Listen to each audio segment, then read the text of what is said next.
Welcome, and let's talk about The Goldfinch by Donna Tartt. This But video before I follows the start last talking about 11 the Read With book Me and videos the on story, Thursdays. let me show And you be the aware important this video painting contains of this spoilers story. because now I want to discuss The Goldfinch with you.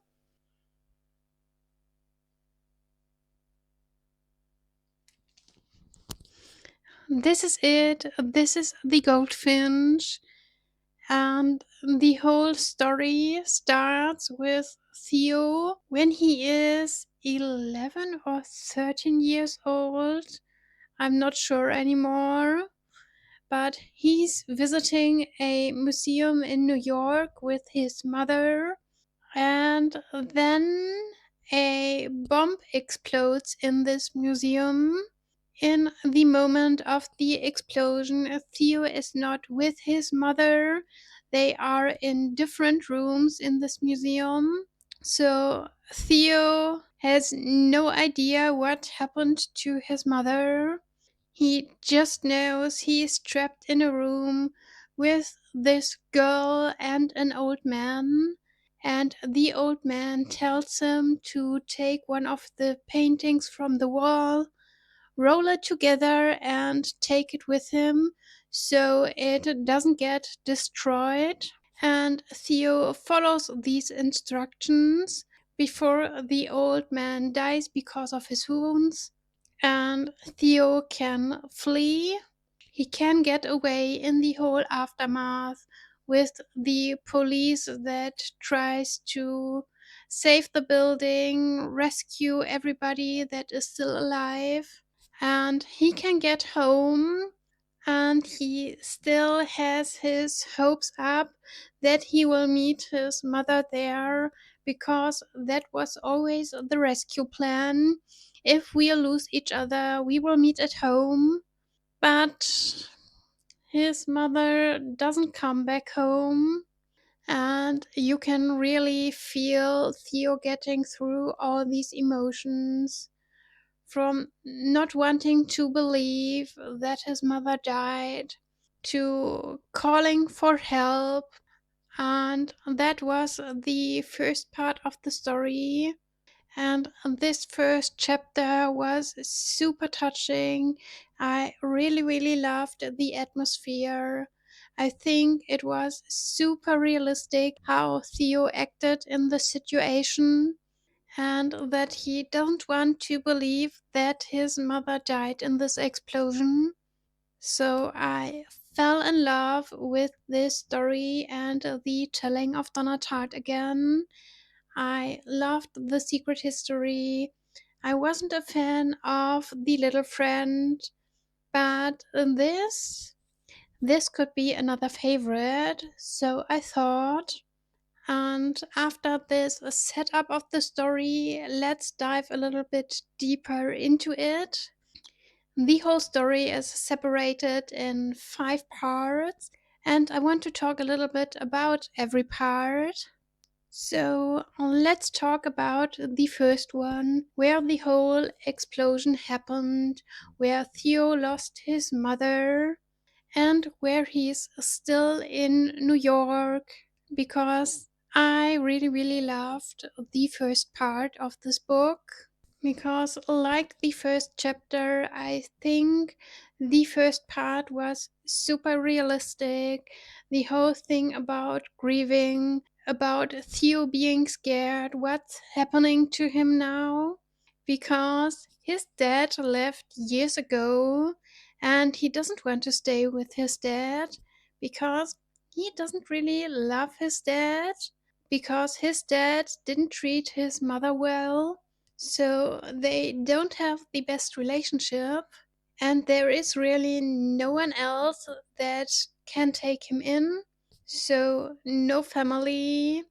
And Theo is also scared that he needs to go into an orphanage. And in the end, he can stay with a friend from school and his family. And I think that was a pretty good choice, because they treat him well, they take care of him, even in these hard times. And yes, not everything goes well there. They also have their own problems. But I think it was the best option Theo had at this moment. And I was really intrigued when he went to the address the old man in the museum gave him. So when he met Hobie for the first time, because I was really intrigued by this whole meetup and Hobie dealing with antiques, also grieving his now lost best friend and taking care of Pippa, the girl Theo saw in the museum. So I wanted to get more of that, but I didn't got it.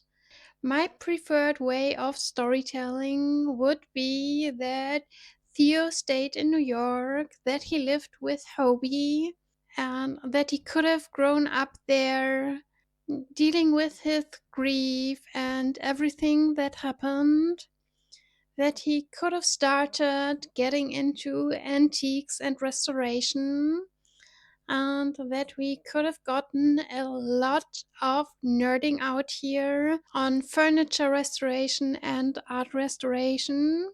Because after the title of the book and Theo stealing the goldfinch from the museum, I expected a lot of art in this book and a lot of deep dive into this topic, which was the point that really intrigued me. But sadly, I didn't got that, and that disappointed me because now this book didn't fulfill my expectations. Because in part two, Theo leaves New York. He needs now to stay with his dad in Las Vegas, where his dad lives now with his new wife. And with that, everything goes down. And I didn't like this turn the story took. Nobody takes care of Theo in Las Vegas, not his dad, nor his wife, Xandra. They just want to live their life without Theo. So Theo needs to take care of his own. But he finds a friend there in Las Vegas, Boris. And I can understand why he starts this friendship and starts to rely that much on Boris. But I don't like this friendship. I don't like Boris. I think Boris took Theo down with him because Boris is around Theo's age, but already an alcoholic, already taking drugs, and doesn't care for life.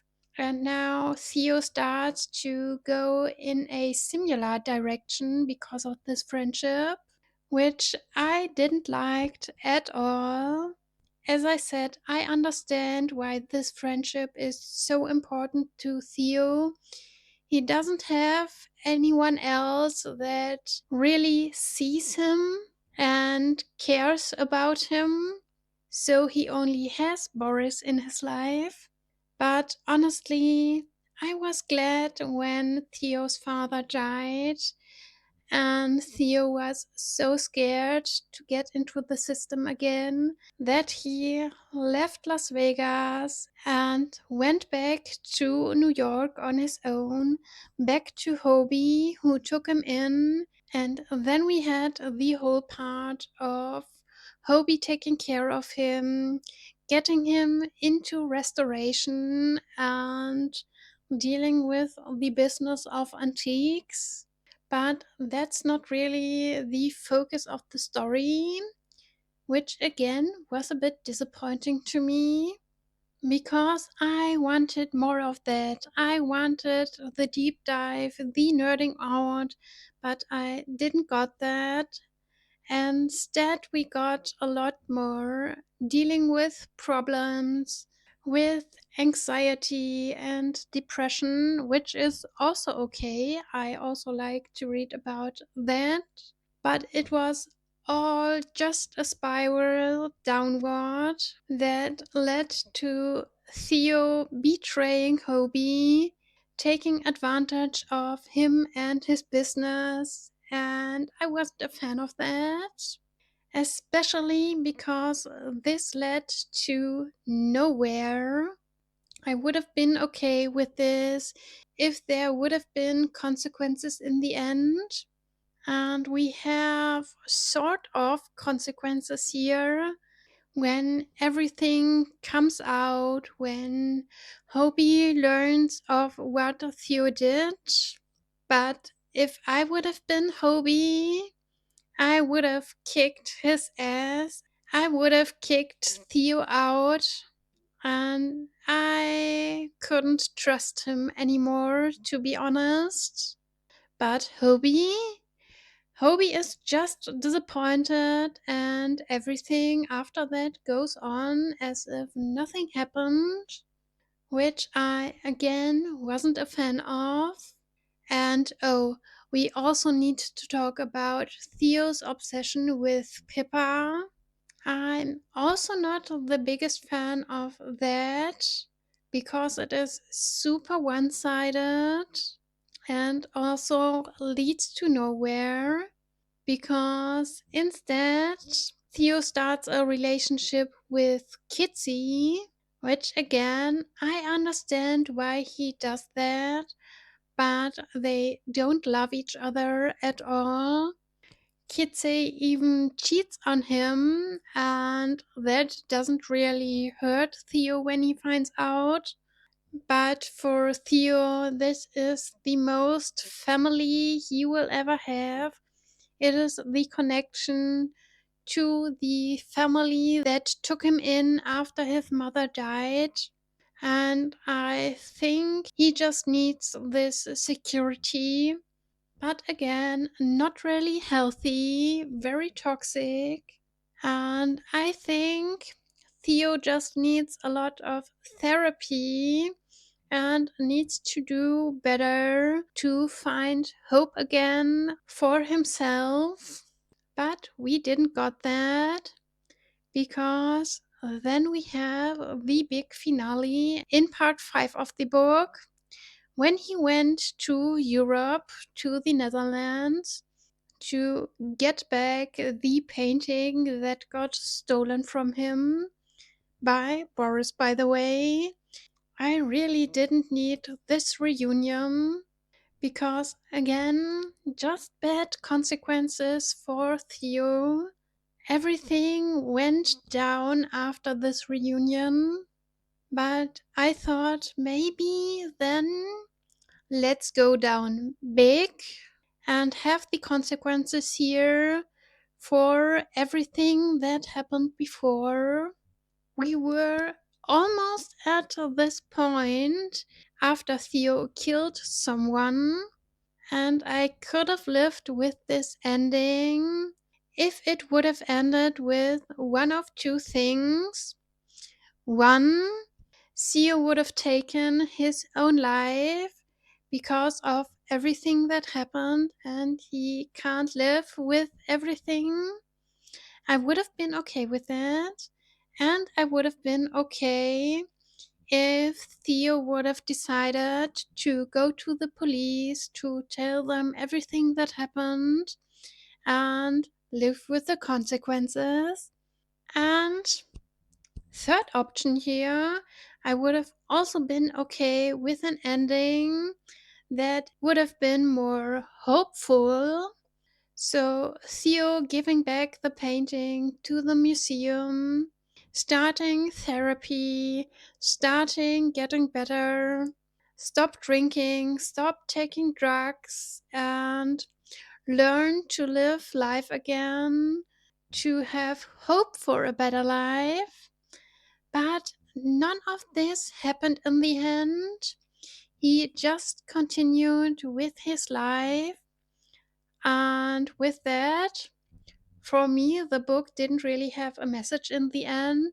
It was more like a slice of life book, and that didn't satisfy me and led to me only giving this book 3 stars. As I said before, there were parts that really intrigued me, especially about art history, but none of that were really fulfilled. And the emotions of Theo were really well done. But again, at some point of the story, I wanted to take a turn to get into a more positive and healing direction. But we haven't had all of that, which disappointed me. So only 3 stars in the end. And I can't wait to read your opinion of The Goldfinch. If you have also read the book with me or on your own, please tell me in the comments what you think of The Goldfinch. For me, The Secret History stays my favorite Donna Tartt book by far. It was the only book of her that I truly enjoyed. But I think if she will ever publish a fourth book, I will give it a try. But for now, that's it. The only thing I want to tell you now is the next book for my Thursday Read With Me's, and that is Divine Rivals by Rebecca Ross.